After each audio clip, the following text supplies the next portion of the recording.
Tell us about your memories of Bert. Well, I felt very fortunate and privileged to have known Bert, and I saw him on quite a few occasions.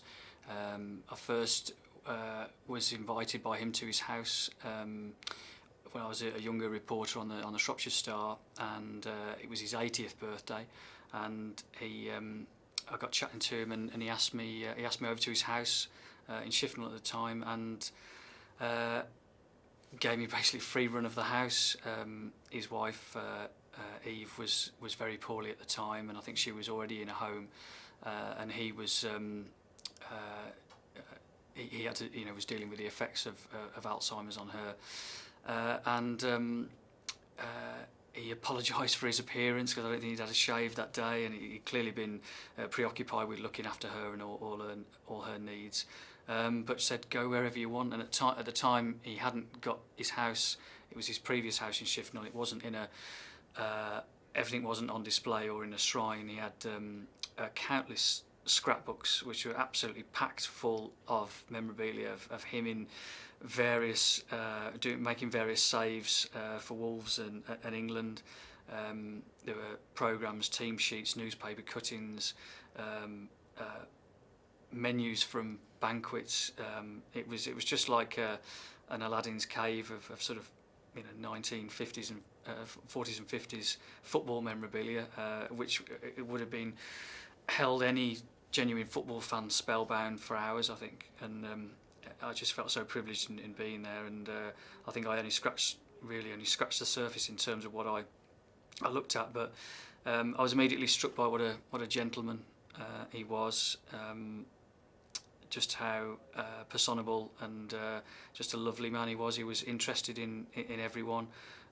He was very young at heart. He was very fit and agile.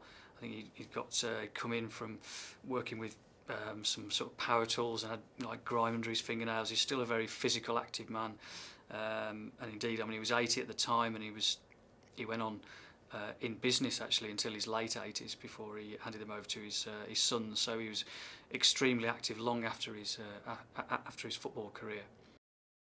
I think anybody who had who was lucky enough to go and see him at his house or at a function or whatever would be immediately struck by his warmth, his kindness, his manners, his just a real desire to do the right thing, do the right thing at all times, project yourself in the right way, and he just came across as such a wonderful, very humble, very modest man, and to the extent where you couldn't really believe that because of his humility, just the great deeds he'd done for club and country. But I think underneath it all, as humble as he was, I think he was extremely proud of what he'd done. I remember him telling at our last meeting actually, because I saw him on a number of occasions, because I helped.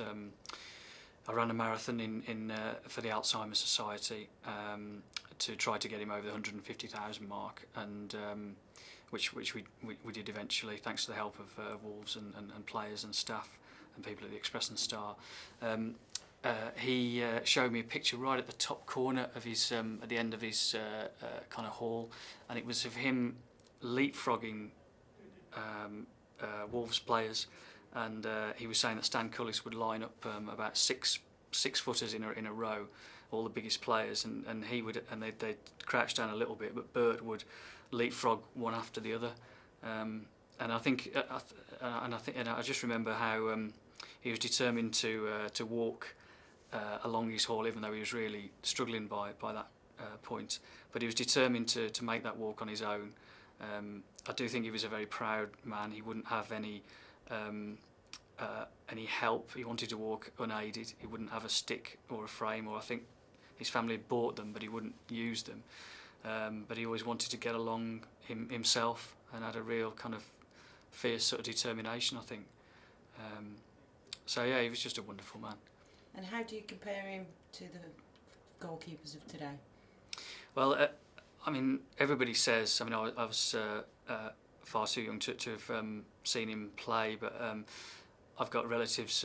My late granddad used to tell me what a talent Bert was, and he spoke about Bert in really revered tones, and said that he just marvelled at the way that Bert could turn mid-air to make saves. And I think that's one. Bert's agility is I think what people will remember him by. And I think so. Therefore, if you then transmit that to today's goalkeepers, where they need to be, the ball's it's a lot lighter, but it's flying through the air on these excellent pitches, and goalkeepers have so much more protection from referees than they did in his day. I think he would have been just as spectacular now as he was then, because he'd have had the benefits of better fitness diet and training. I mean, in a lot of ways he was a pioneer, because there were no goalkeeping coaches before him, but one of his successors, Fred Davies, was telling me that he owes his whole career to Bert, because he turned up at his sports shop one day, introduced himself, and said he needed to know how to become a goalkeeper. And Bert said, "Get yourself a bag of meet me outside Molyneux. I'll take you to Castlecroft, the old training ground." Got a bag of balls, and basically taught him how to land, how to save, how to fall, how to kick, how to catch, all techniques about being a goalkeeper. And Bert himself had been self-taught, even though I think he's basically self-taught, along with a bit of tuition from his dad, who was, I believe, a goalkeeper as well.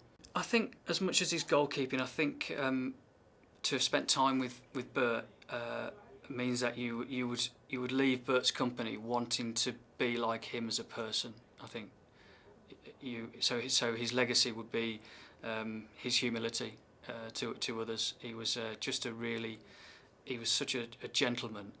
Never had a bad word to say about anybody.